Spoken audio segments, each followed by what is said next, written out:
What is up, you guys? Welcome back to another video. So today I just got my new bumper for my S2000. So, you know, as some of you have seen, it is the Voltex Style bumper. So I didn't actually buy a Voltex bumper just because that's way too expensive. I went with Shine-a Motorsports. They're generally known to have incredibly good fitment, and the price is a lot cheaper.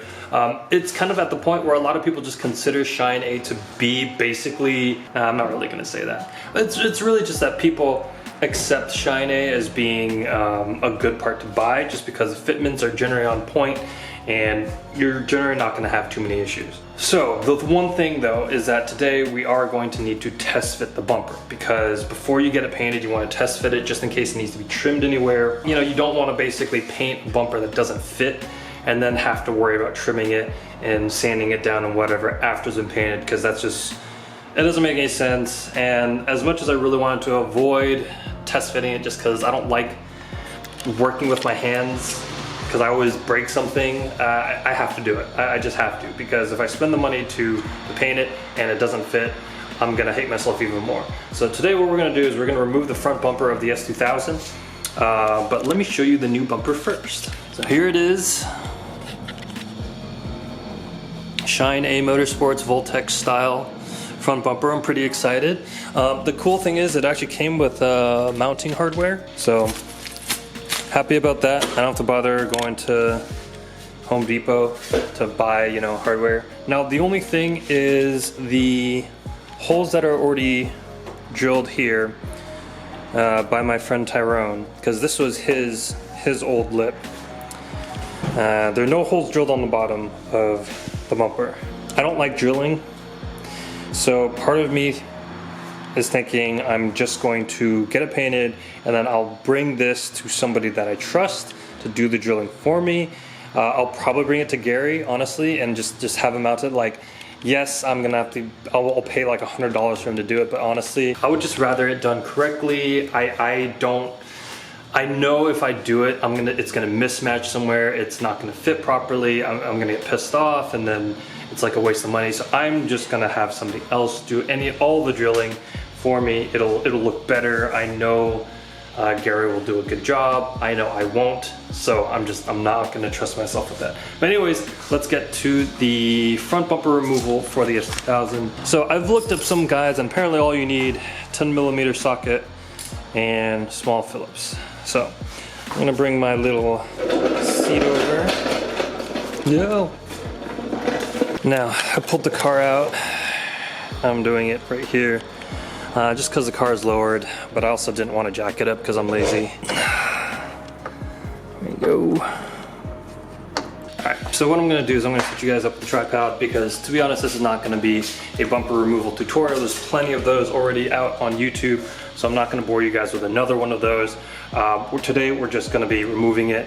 Honestly, it shouldn't be too hard. I looked up those videos myself. It's just the screws holding in the plastic trim, 2 10mm bolts on either side above the headlights, 2 screws in the fender well, and then 9 bolts or so on the bottom of the bumper itself, and then I just wiggle it loose. Hopefully it comes out, hopefully I don't mess up anything. But yeah, let me sit you guys up and then we'll go ahead and do that.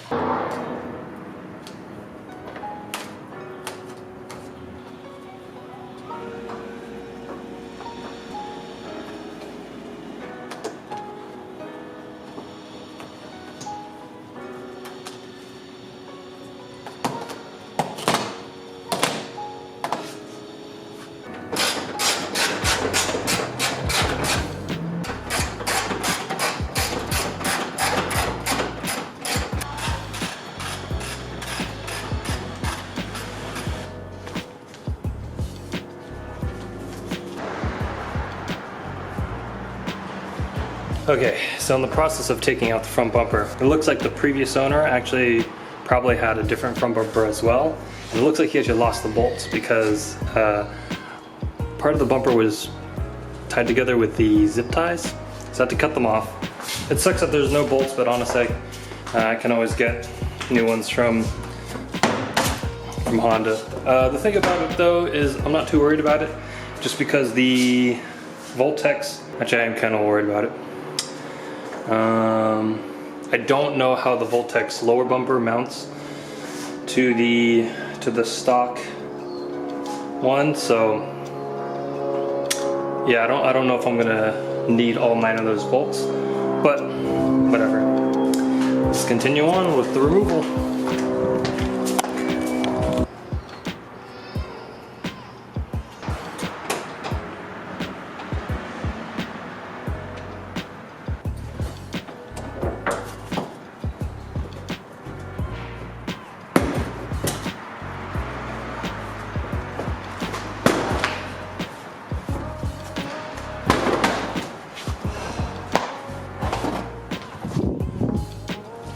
Okay, took a little bit more elbow grease than I expected.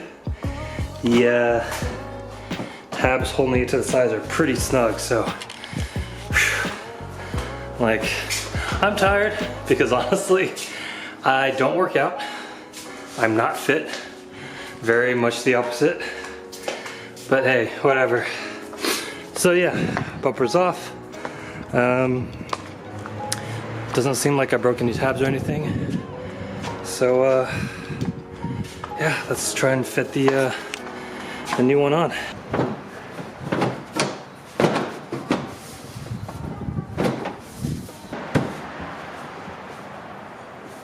All right, front bumper is on.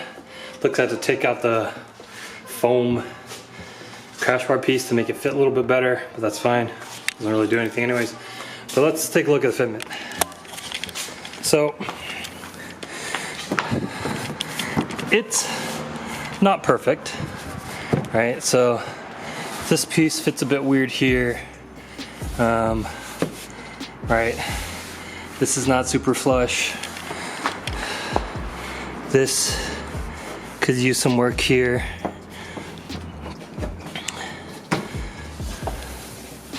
This part's pretty good. This side is actually pretty good. So issues seem to be mainly on this side.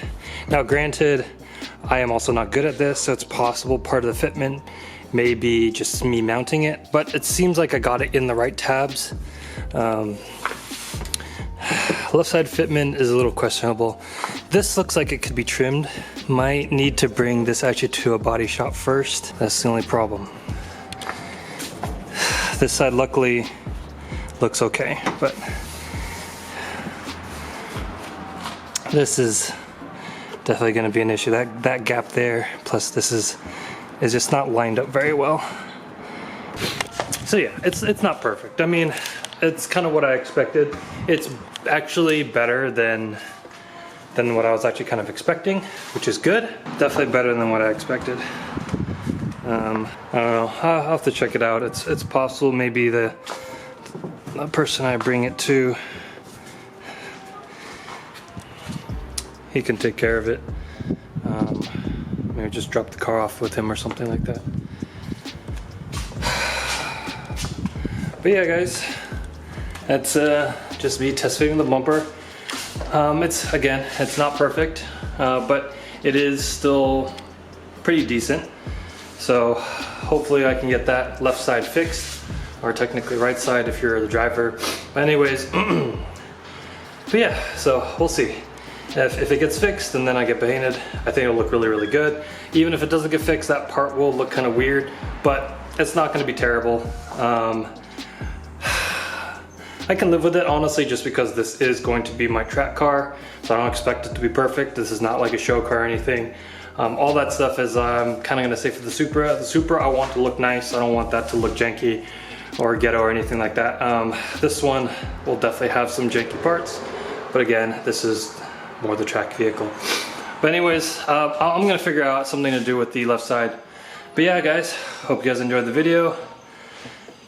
Catch you all later. See you guys on the next one.